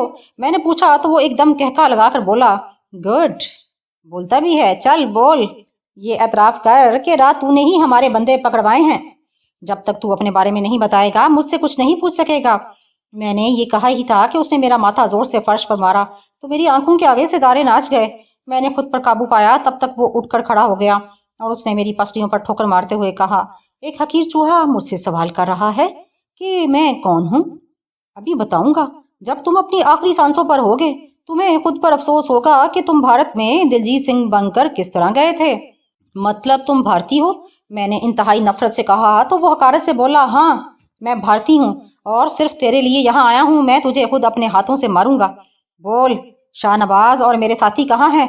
उसने शाहनवाज के बारे में पूछा तो मुझे अंदाजा हो गया कि वो भी खुफिया वालों के हत्थे चढ़ चुका है। मुझे एक गो ना सुकून महसूस हुआ। तभी मैंने उसे जानबूझकर गुस्सा दिलाते हुए कहा, हिम्मत है तो पूछ ले, तू बोलेगा और बताएगा। ये कहकर उसने फिर से मेरी पसलियों पर ठोकर मारी तो मुझे अपना सांस रुकता हुआ महसूस हुआ।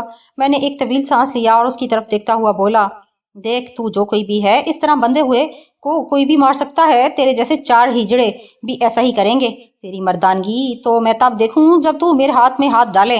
पता तो तब चलेगा ना, घेर कर मारना तो हिजड़ों का काम है।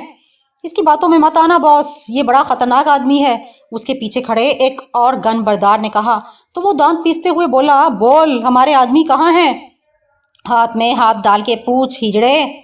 मैंने कहा तो वो पागल हो गया। उसने मेरे सर के बाल पकड़े और मेरा सर फर्श पर मारना चाहा। इसी लम्हे मैंने अपने आप को झटका दिया तो मेरा सर जमीन पर ना मार सका। उसने हैरत से मेरी तरफ देखा तो मैंने उसके मुंह पर थूक दिया। वो गुस्से में पागल तो पहले ही था, उसकी अकल ही उसका साथ छोड़ गई। वो मेरे हाथ खोलने लगा। मेरे हाथ खुले तो मुझे उठाकर बोला, आ दिखा अपनी मर्दानगी। ये कहते हुए उसने एक मुक्का मेरे मुंह पर मारा, लेकिन अगले ही लम्हे जब मैंने उसके माथे के दरमियान पंजा मारा तो वो चकरा गया। मैंने उसी लम्हे दोनों हाथों की खड़ी हथेलियां उसकी कनपटी पर मारी तो उसके मुंह से कराह निकल गई। वो फाइटर था, समझ गया, इसलिए फौरन पीछे हटा और खुद पर काबू पाने में कामयाब हो गया। मैंने उसे गैर महसूस अंदाज में चारों तरफ देख लिया कि वहां पर कितने बंदे हैं। 3 आदमी थे और इन तीनों आदमियों के पास गने थी। वो मेरे सामने आकर मुझ पर झपटा और उसके साथ ही कोई तेजदार आला मेरी रान में चबो दिया। मुझे यूं लगा जैसे मेरी जिस्म में अंगारे भर दिए हों। मैं तड़प उठा। मैं उसे छोड़कर पीछे हटा। मैंने देखा वो पतले फल वाला खंजर था। उबलता हुआ खून मेरी रान से निकलकर टांग को भिगो रहा था। टीस का एहसास मेरे पूरे जिस्म में फैल रहा था। मैं लड़खड़ा गया। इसी लम्हे वो मुझ पर दोबारा झपटा तो मैंने उसे अपनी लपेट में ले लिया। उसका सर मेरी बगल में आया तो मैंने उसकी गर्दन को भींच लिया। अब मैं उसे निकलने नहीं देना चाहता था। वो अपना पूरा जोर लगा रहा था। वो जिस कदर जोर लगाता उसी तरह अपने आप को मेरे शिकंजे में जकड़ा हुआ पाता। उसने टांगों से मुझे गिराने की बहुत कोशिश की, लेकिन उस वक्त मेरी बका इसी में थी कि वो मेरे काबू में रहे। मैं उसे लेता हुआ गैर महसूस अंदाज में एक बंदे की जानिब बढ़ने लगा। मैं चाहता था कि वो अपने इस फाइटर को बचाने के लिए हथियार डाल दे। मैंने अगले ही लम्हे अपनी जगह छोड़ी। इसी लम्हे वो फायर हुआ। मैंने फर्श पर जस्ट लगाई और उसका निशाना लिया। जिसने फायर किया था वो दोनों उस वक्त ढेर हो गए। मैंने तीसरे का निशाना लिया। वो भी खून में लथपथ हो गया। अब उन्हें देखने का इतना वक्त नहीं था। मैंने उन्हें वहीं छोड़ा और कमरे से बाहर निकल आया। शाम ढल चुकी थी। अंधेरा फैल रहा था। बाहर लंबा कॉरिडोर था। वहां कोई पुराना डाक बंगला लग रहा था या कोई ऐसी ही दूसरी इमारत। मुझे ये भी देखने की फुर्सत नहीं थी। मैं अभी फरार का रास्ता देख ही रहा था कि बाहर की तरफ से कई लोग भागते हुए आ रहे थे। मेरे पास इतना वक्त नहीं था कि उनका मुकाबला करता। मैं तेजी से भागा और दाएं जानिब की दीवार कूद गया। मैं जहां पर गिरा उसके इर्द गिर्द कई फायर हुए। मेरी किस्मत साथ दे रही थी, इसलिए मैं बच गया। मैं तेजी से भागा तो वो लोग मेरे पीछे लग गए। मेरे पास इतना वक्त नहीं था कि मैं एक लम्हे के लिए रुकता और इनका निशाना लेकर फायर करता। मैं अगर ब्रस्ट भी मारता तो उस वक्त तक वो मुझे निशाना बना चुके होते। मेरे सामने चटेल जमीन थी जिस पर जा बजा झाड़ियां उगी हुई थी। अचानक मुझे एक टिकरी दिखाई दी। मैं उसकी आड़ में बेदम होकर गिर गया। मैं बेहद हद तक चकरा गया था। एक तो अंधेरा हो रहा था, दूसरा मुझे इतना ज्यादा सुझाई नहीं दे रहा था, तीसरा मेरी रान में उठती हुई टीसें बेहाल कर रही थीं। मैं चंद लम्हे यूं ही पड़ा रहकर अपने हवास बहाल करने की कोशिश करता रहा। मेरी रान में टीसें बढ़ती चली जा रही थीं। मैंने अपने पीछे आने वाले लोगों को देखा। वहां मुझे कोई दिखाई नहीं दिया। सामने मैदान खाली था। अगर कोई सामने होता तो उनका कोई होयला मुझे दिखाई देता। बिलाशुबा वो झाड़ियों की आड़ में होंगे और मेरा ताकुब कर रहे होंगे। मैं चंद लम्हे वहां कुछ फुट लेटा रहा। उसके बाद मैंने छलांग लगाते ही वहां से अपने बदन को तोला कि मेरे मुंह से बेसाख्ता निकला, हुश। न जाने इस आवाज में क्या जादू था कि वहां मौजूद कुत्ते एकदम से ठटक के यूं रुक गए जैसे वो मुझसे खौफसदा हो गए हों। मैं एकदम से हैरान रह गया कि इन कुत्तों को क्या हुआ। मेरी निगाहें उन्हीं पर जमी हुई थी। वो चंद लम्हे मेरी तरफ देखते रहे, फिर उन्होंने अपनी टांगें आगे फैला दी और उसके साथ ही वो दोनों पुरसुकून अंदाज में बैठ गए। मुझे समझ नहीं आ रही थी कि ये क्या हुआ है। वो चीर फाड़ देने के अंदाज में मेरी तरफ आने वाले यूं क्यों बैठ गए, जैसे वो कोई मेरे पालतू जानवर हों। इस अजीब सूरत हाल ने मुझे बड़ा हैरान कर दिया। इससे पहले कि मैं इस सूरत हाल की वजह मालूम करता, मुझे कुछ फासले पर आहट महसूस हुई। झाड़ियों के दरमियान से दो बंदे उठकर खड़े हो गए थे। वो जो बातें कर रहे थे उनकी मुझे तो समझ नहीं आई, लेकिन उनके साथ ही दो बंदे मजीद उनके पास गए। वो चार थे। वो मुताद अंदाज में आगे बढ़ने लगे। मुझे समझ आ गया कि उन्होंने कुत्ते इसीलिए भेजे थे कि या तो वो मुझे चीर फाड़ देंगे या अगर मैं उन पर फायर करता तो मेरी लोकेशन मालूम कर लेते। मैं अगर फायर करके किसी कुत्ते को मार भी देता तो उनका नुकसान नहीं होना था। वो इकट्ठे नहीं हुए बल्कि फैलकर आगे बढ़ने लगे। मैंने फैसला कर दिया कि एक ही ब्रस्ट में उनका काम तमाम करूंगा। वो आहिस्ता आहिस्ता मेरी रेंज में आते चले गए। जैसे ही वो मेरे निशाने पर आए मैंने फायर खोल दिया। मैंने उनमें से तीन को तो गिरते देखा। तब तक मेरी गोली मेरी कोहनी के ऊपर से मेरा बाजू धीरती हुई निकल गई। मेरा बाजू सुन्न होकर रह गया। मैं अगर उसके फायर ना मारता तो उसने मुझे मार देना था। उन्हें मेरी लोकेशन का पता चल गया था। मैंने अगले ही लम्हे वो जगह छोड़ दी और पूरी कुव्वत से भागा। मैं जिस कदर तेजी से भागा, एक जगह ठोकर खाकर गिर पड़ा। गन मेरे हाथ से छूट कर दूर जा गिरी। इसी लम्हे मेरे पीछे से एक फायर की आवाज आई और हालांकि मेरी रान में जख्म लगा हुआ था जो कि मुझे भागने नहीं दे रहा था, उसके बावजूद भी मैं अपनी जान की बकाल के लिए भागता चला गया। वो जख्म मुझे चीरता चला जा रहा था। मैं आगे बढ़ता रहा यहाँ तक कि बेदम होकर गिर पड़ा। मेरी सांस फूल गई थी। मैं अपना सांस बहाल करने के लिए बैठ गया। कुछ देर बाद जब मैं अपने आप में आया तो अंधेरे में चमकती हुई जुगनू दिखाई दिए। एक लम्हे को मैं ना समझ सका, फिर जैसे ही गौर किया ये वही एल्सेशियन नस्ल के कुत्ते थे। बिलाशुबा वो मेरे पीछे यहाँ तक आ गए थे। न जाने मुझे ये क्यों एहसास होने लगा कि ये महज कुत्ते नहीं, ये कोई दूसरी मावराई मखलूक हो सकती है। मैंने उस वक्त उन पर ज्यादा ध्यान नहीं दिया बल्कि सांसें बहाल होते ही तेज तेज कदमों से आगे चल पड़ा।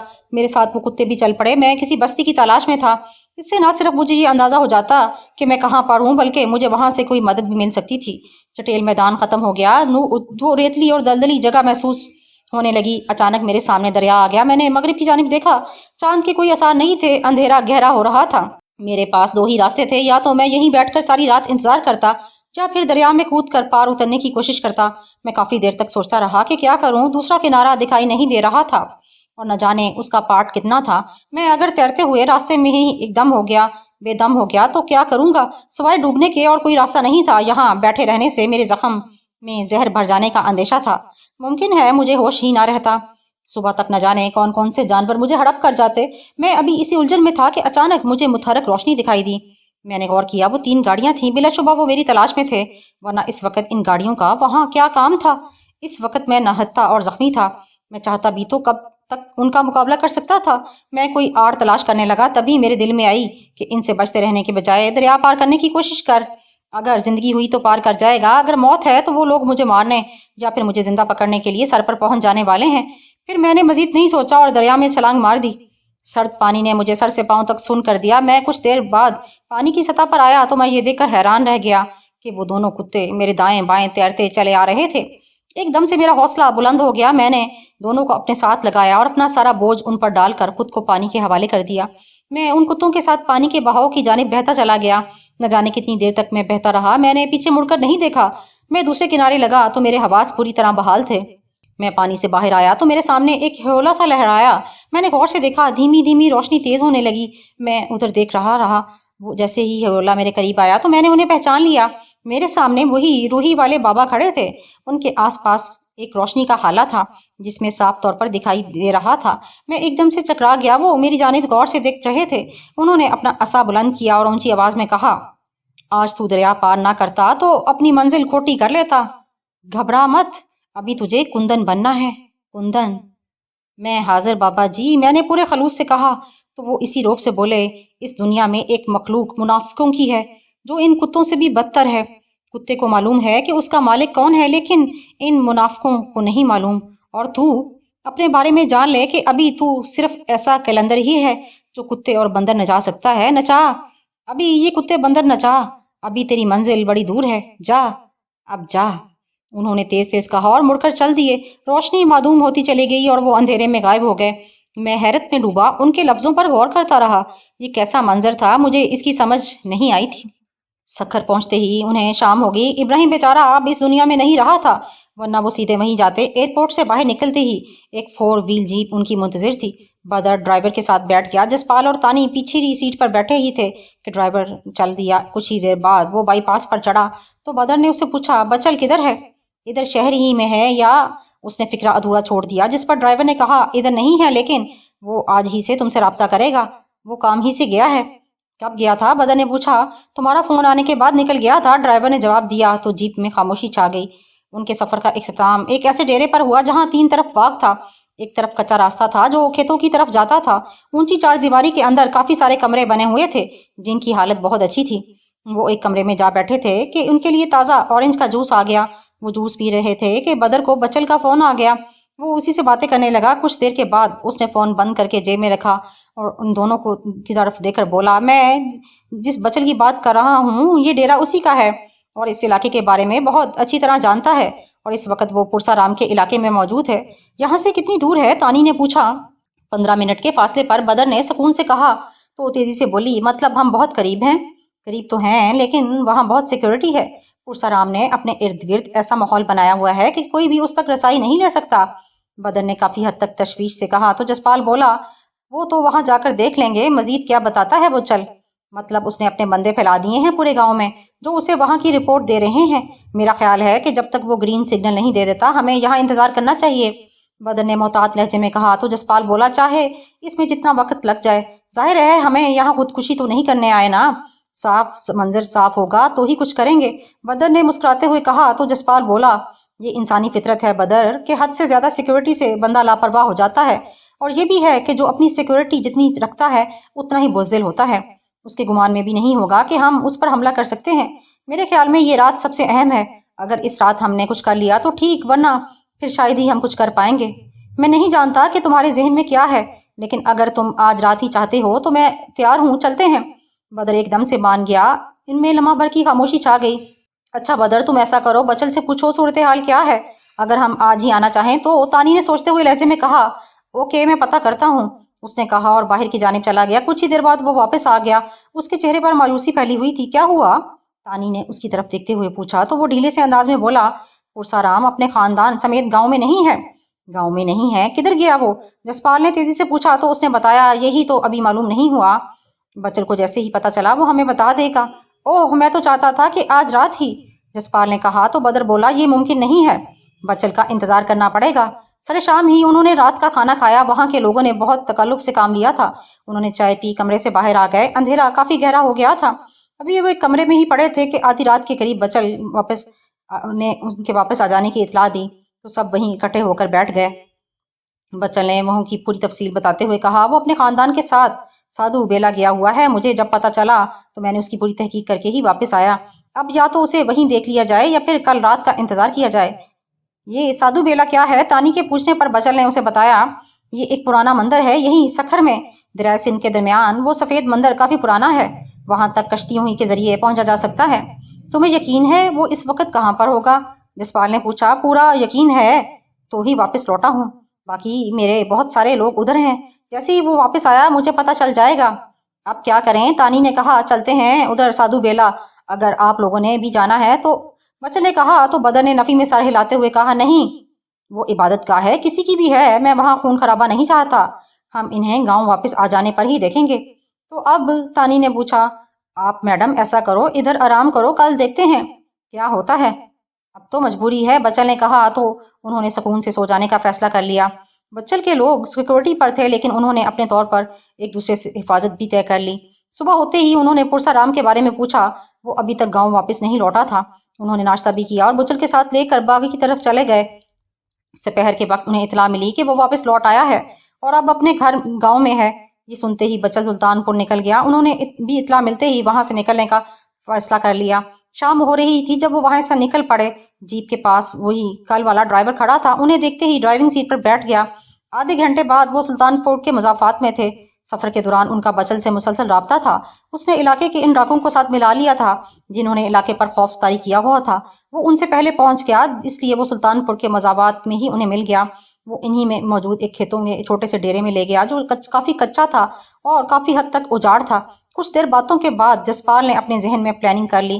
तभी उसने कहा, देखो बदर, इस मिशन में तुम लीडर हो और हमने वही करना है जो तुम कहोगे, लेकिन मैं तुम्हें अपना प्लान बताता हूँ, अगर तुम्हें पसंद आए तो बताना। बोलो, उसने जसपाल की जानिब देखते हुए कहा। तो वो बताने लगा, मैंने पुरसाराम का ना सिर्फ घर देखा हुआ है बल्कि उसके अंदर सेहन तक मैं जा चुका हूँ, इसलिए आगे क्या करना है ये मैं तुम्हें बेहतर बता सकता हूँ। ठीक है, तो फिर तुम जैसे कहोगे हम उसी तरीके से करेंगे। डन है जसपाल, बदर ने कहा। अभी और इसी वक्त फिर चलते हैं, इस वक्त सिक्योरिटी अलर्ट नहीं होगी। जसपाल ने कहा। तो वो उठते हुए बोला, चलो निकलो। वो तीनों जीप में जा बैठे और बुचल दीवार की जानिब चढ़ा जहाँ एक पुराना सा मोटरसाइकिल खड़ा था। वो फोन करने लगा। वो गांव में पहुंच गए। उन्होंने जीप गांव के बाहर ही रोक दी। तेजी से उन गलियों में घुस गए जो टेढ़ी मेढ़ी होकर पुरसाराम के घर की जानिब जाती थीं। उसके घर के सामने खुली जगह थी जहां लोग बैठे हुए थे। वहीं से बदर अलग हो गया। तानी और जसपाल साथ ही मुड़ती हुई गली में घुस गए। उन्हें किसी ऐसे रास्ते की तलाश थी जहां से वो अंदर दाखिल हो सकते थे। एक जगह से उन्हें दीवार नीचे दिखाई दी जिस पर चढ़ा जा सकता था। उन्होंने एक दूसरे की जानिब देखा। अगले ही लम्हे तानी दीवार के साथ लगकर खड़ी हो गई। उसने पेट के पास दोनों हाथ प्याले की सूरत में बांधे। जसपाल ने उस पर पांव रखा और एक ही हल्ले में दीवार सर पर अपने हाथ रख दिए। उसने अपने आप को उठाया और दीवार पर चढ़ा पड़ा। दूसरी जानिब धीमी रोशनी थी। रहायशी पोर्शन काफी आगे था। जसपाल दीवार पर लेट गया और हाथ बढ़ाकर तानी को ऊपर खींच लिया। जसपाल ने पहले तानी को नीचे उतारा, फिर खुद नीचे आ गया। वो दीवार की जड़ में बैठ गए। उन्होंने कोई बात किए बगैर जदीद ऑटोमेटिक पिस्टल निकाले जिन पर साइलेंसर लगा हुआ था। वो खामोशी से आगे बढ़ते गए। हर तरफ खामोशी थी। उन्हें पूरी तरह एहसास था कि कोई छत पर भी हो सकता है, लेकिन अभी तक वहां से कोई फायर नहीं हुआ था। वो सामने दालान में चले गए। वो मोहतात कदमों से आगे बढ़ते चले जा रहे थे, यहाँ तक कि उन्हें अंदर की आवाजें आने लगीं। वो पूरा खानदान खाना खा रहा था। सभी फर्श पर एक कितार में बैठे हुए थे। पुरसाराम, उसकी बीवी, बेटे और बेटियां। जसपाल ने निगाहों ही निगाहों में तानी को वहीं रुकने और कवर देने का इशारा किया और खुद जस्त लगाकर अंदर जा पहुंचा। इससे पहले कि वो सूरत हाल को समझते, जसपाल ने पिस्टल पुरसाराम के माथे पर रख दिया। वो सारे सहम कर रह गए। उसने वाज़ेह तौर पर उनकी आंखों में खौफ देखा। पुरसाराम लर्ज कर रह गया। उसके हाथ से निवाला छूट गया। जसपाल उसकी तरफ देखकर नफरत से बोला, तुम क्या समझते हो कि मैं तुम्हें छोड़ दूंगा और तुम हमें मार दोगे? मैंने कुछ नहीं किया, वो अटकते हुए बोला। तो उसने कहा, इब्राहिम को मारा और सारा पर कातलाना हमला। उस बेचारी ने तेरा क्या बिगाड़ा है? पर अब तू कुछ नहीं कर सकेगा। मैं आज तुझे जिंदा ही नहीं छोड़ूंगा। अब नहीं, लफ्ज उसके मुंह ही में थे कि वो एकदम से हट गया। अगरचे जसपाल उससे बात कर रहा था, लेकिन वो चौकन्ना था। पुरसाराम के बड़े बेटे ने फुर्ती दिखाते हुए उठकर उस पर छलांग लगाना चाहिए। तब तक बाहर से खामोश फायर हुआ और चीख मार कर कमरे के फर्श पर तड़पने लगा। उसकी माँ हुज़ियानी अंदाज में चीखी तो जसपाल ने जोर से कहा, खामोश, तुम सब लोग घेरे जा चुके हो, जिसने भी हरकत करने की कोशिश की वो मार दिया जाएगा। ये कहकर उसने सबकी तरफ देखा और फिर लम्हा भर बाद बोला, मुझे सिर्फ पुरसाराम चाहिए, जो भी हमारे रास्ते में आया खत्म हो जाएगा। ये कहकर उसने पुरसाराम को गिरेबान से पकड़ा और उठा लिया। वो एकदम से ढीला सा हो गया, जैसे अभी होश में आ जाएगा। इन्हीं लम्हात में गांव की एक तरफ शोर मच गया। बुच्चल ने अपना काम कर दिया था। उसने गांव के बाहर खेतों में पड़ी सूखी लकड़ियों को आग लगा दी। इसका मकसद सिर्फ लोगों की तवज्जो हटाना था। बिलाशुबा लोगों में अलाव देखा तो इस जानिब भागने लगे। ये उनके लिए भी अलार्म था। अब उन्हें हर सूरत में वहां से निकलना था। जसपाल ने पुरसाराम को घसीटा और बाहर की जानिब चल पड़ा। ऐसे में अंदर से किसी ने फायर किया। जोरदार धमाका हुआ और किसी के फायर तो ना लगा, लेकिन गोली चलाने वाला अंदर के दरवाजे में आन गिरा और वो घर का कोई मुलाजिम था। तानी ने उसे निशाने पर लिया। इन्हीं लम्हात में बाहर भी फायरिंग होने लगी। बिलाशुबा बाहर बदर की इन सिक्योरिटी वालों से मिडबीर हो गई थी। सूरत हाल नाजुक हो गई थी। बाहर शदीद फायरिंग होने लगी। तभी पुरसाराम बोला, मैं सब कुछ भुला दूंगा, भगवान के लिए मुझे छोड़ दो। तुमने खुद मौका गवा दिया पुरसे, जसपाल ने कहा और उसे बाहर की जानिब ले जाने लगा। तभी बाहर से बदर भागता हुआ अंदर आया और ऊंची आवाज में जसपाल को पुकारा तो तानी ने बाहर ही जवाब देते हुए कहा, बोल बदर, मैं कुछ बंदे अंदर भेज रहा हूँ, इन सबको बांध लो, बाकी बाहर मैदान साफ है, उसने कहा और फौरन पलट गया। वो सभी एकदम से सहम गए। पुरसाराम की बीवी तो गश खाकर गिर पड़ी। चंद लम्हे बाद कई सारे लोग वहां आ गए। उन्होंने आते ही सबको बांध दिया। पुरसाराम सब देख रहा था। उसने हाथ जोड़ते हुए कहा जसपाल से, मेरा सब कुछ ले ले, मुझे कुछ ना कह। क्या क्या दोगे? उसने एकदम से पूछा। सब कुछ, धन दौलत गहने सब, उसने मरी मरी आवाज में कहा। तो वो बोला, ला कितना देगा? चलो आओ, जो तिजोरी में है सब ले ले। उसने जेब से चाबियां निकालते हुए कहा। जसपाल ने वो चाबियां उन लोगों की जानिब उछालते हुए कहा, जो भी मिले लेकर आना और आते ही इस घर को आग लगा देना, मैं ले जा रहा हूँ इसे। ये कहकर उसने पुरसाराम को उठाया और बाहर की जानिब चल दिया। वो जोर जोर से चिल्लाने लगा। जसपाल ने घुमाकर उसे सेन के फर्श पर मारा। वो एकदम से खामोश हो गया। तानी आगे बढ़ी। उसने पिस्टल उसके माथे पर रखा और ट्राइगर दबा दिया। हल्की सी ठक हुई और पुरसाराम की कहानी खत्म हो गई।